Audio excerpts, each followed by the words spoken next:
Zoe plays Amrita's message to Sam, pointing out it's weird for her to leave without Sunny. They're suddenly interrupted by Hannah, who wants to sleep with him again. Zoe refuses and drags Hannah to her own bed, causing Hannah to retaliate by making Zoe hit her head against the wall. Sam comes to check on her and doesn't believe Zoe when she says Hannah made her do it. The next morning, Susanna tries to touch Evie's forehead, but her hand freezes. Sam says hi to Curtis and learns he won't let Joe go to school as punishment.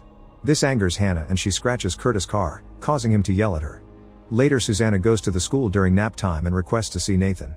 She pulls out a recorder and begins asking questions about the swing incident. Nath is uncomfortable by this, and as the lights start flickering, all the kids appear outside and begin pounding at the windows. Nathan starts to scream and Sam comes to check on him, discovering all the kids pointing at Susanna to blame her. Afterward, Susanna tells Paul and Bryony about the nightmares the children have been having since Sunny arrived. It seems they're scared about something related to Amrita, but Bryony doesn't take her seriously. Meanwhile, Zoe goes to the train station and this time she manages to leave without freezing. She goes to London and meets with an old friend, with whom she shares the whole story. The guy kisses Zoe and invites her to get frisky, but Zoe turns him down when she realizes that they're being watched and the children let her go because they want her out. As she runs away, Bernard watches her from afar. At home, Hannah asks Sam why he let Curtis yell at her. Suddenly Sam loses all sense of self and leaves the house to beat Curtis up. When Zoe comes home, Sam tells her what happened and finally believes Hannah's control over them. They agree to work together to deal with this and reconcile by getting frisky on the couch. In the meantime, Susanna encourages Cassie to have a night out while she watches over Evie. As soon as Cassie is gone, Evie asks Susanna to go for a walk and play hide and seek. While Nathan tells Paul that Evie is afraid her grandmother wants to hurt her, Susanna looks for Evie and finds her on the train tracks, accusing her of wanting the children to die. Susanna begins chasing Evie down the tracks when suddenly a train shows up. Fortunately, Paul shows up as well and saves them just in time. Cassie is with him and thinks this, together with the incident at school, proves Susanna isn't safe, so she and Evie won't be living with them anymore. Sometime later, Susanna's so depressed that another doctor has to take over the counseling sessions. Zoe begins writing a memoir of everything that has happened since the incident, which she shares with Sam but keeps secret from Hannah. When she finishes it, she prints a copy and hides it under a pile of books. She also prints a second copy that she gives to Bryony. When Bryony returns to the office, she finds Bernard announcing they have the cover story to close Amrita's case. He's faked some tests to prove she had been intoxicated and walked into the wrong vehicle. Then Bryony tells Bernard about Zoe's memoir, explaining Zoe wants a meeting or she'll publish it. Meanwhile, Susanna receives a message from someone called Earth Monitor asking her to keep searching for the truth. The message has a link that shows her the word Nordosk. In the evening, Paul arrives home to find Nathan sulking because he doesn't like Jody's nose ring. The next day, Paul hears Jody scream in the bathroom and discovers Nathan made her remove the ring, making her bleed. When Paul confronts Nathan, the boy says that's what Paul wanted. Starting to see the truth behind these kids, Paul goes to see Susanna and tells her the truth about Amrita. In return, Susanna shares the recording of the conversation she had with Nathan and the message she got on her computer. Paul takes Susanna's recording to the station to clean up the audio and hears a bunch of children screaming in Russian, including the word Nordosk. In the meantime, Zoe meets with Bryony and Bernard and explains she wants to leave with Sam. If they help her, she promises to destroy all the copies of her memoir. At school, Sam gets a message from Zoe telling him she got the deal. Then Sam puts his attention back on the children, who are looking at a bush of poisonous berries. While Zoe makes her way home, she suddenly stops to touch her stomach, realizing she may be pregnant. She immediately buys a pregnancy test to confirm it and has to hide it away when Hannah arrives home and gets suspicious. Afterward, Zoe talks to Sam in private, telling him they should abandon Hannah and leave town. From across the street, Joe sees Zoe by the window hiding the memoir draft.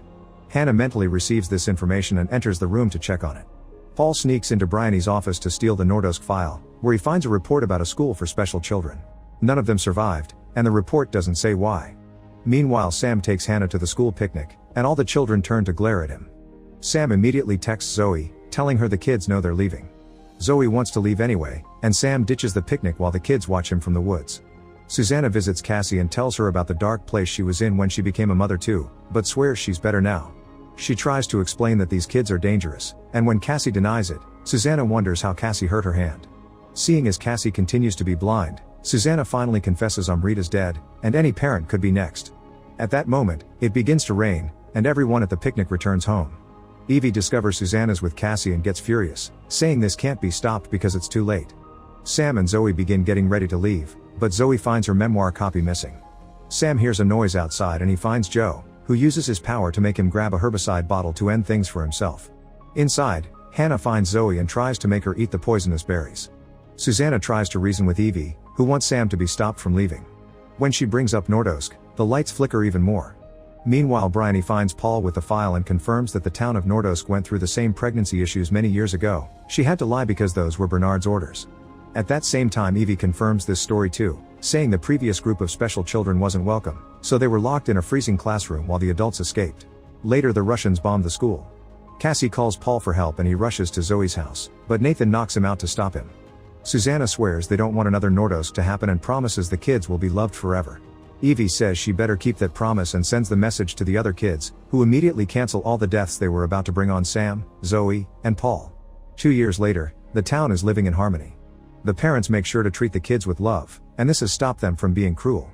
The children have quickly grown into teenagers, and Bernard wants to take them to a military base for more advanced testing. Susanna doesn't like this, but Bernard reveals the children themselves ask to see what's outside town. Sam and Zoe had a new daughter named Ellie, but Curtis and Rachel got a divorce.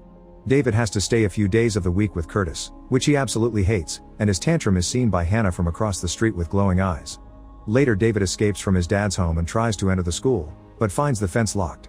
Later, Susanna and Paul take Evie and Nathan to the military base, although the adults aren't authorized to watch the tests. While Evie and Nathan are tested, the lights begin flickering in both the base and the school, and Sam discovers the children aren't in the classroom. Sam goes to look for them, but falls unconscious when he approaches the cellar stairs. At the same time, everyone is also knocked out at the military base. The power issues cause the school fence to open and David makes his way inside, going down the cellar stairs to discover all the kids are standing in a circle while their eyes glow. Joe sees him and David gets so scared that he runs away, dropping his toy on the way out. At that moment, Sam wakes up and sees David too. At the base, Susanna and Paul are woken up by a gunshot. It turns out the kids made the men shoot a fellow soldier. Nobody comments on it though, and Evie and Nathan are allowed to go home. In town, Rachel rushes out of the house when she sees David show up, and she's horrified to discover her son's eyes are white. Later at the hospital, Susanna tries to ask David questions, but the child only says the word school. He also keeps having nightmares because before, when he tried to escape the school, the kids surrounded him in the forest and deleted his memory. When Paul gets home, he tells Jody about the base only to be interrupted by Nathan. While holding a sharp object, he tells his parents that he doesn't want to leave them. Sam can't stop dreaming about David running from the school and goes to check the stairs, only to find the toy. He shows it to Zoe, who asks him not to go to Paul in order to protect Ellie. At the hospital, Rachel overhears Bernard telling Joe that he let David jeopardize the project. Horrified, Rachel grabs David and leaves the hospital. Susanna's writing to Earth Monitor explaining the latest trouble when she gets a call from Rachel to warn her about them, but the communication is cut off when Joe finds her missing in the room. All the kids get the information and leave their houses to block the road, so when Rachel shows up in her car, they make her crash, killing her. The next day, Bernard has a meeting with the parents to inform them the kids don't feel safe anymore and they'll be taken away. Nora and Jane are furious because it means the 5 past years were for nothing. Cassie asks Evie to see reason, but her daughter hurts her by completely ignoring her. Later, Bernard orders David to be kept in the hospital instead of sending him back to Curtis. At the end of the day, Sam finally gives in and shows Paul the toy.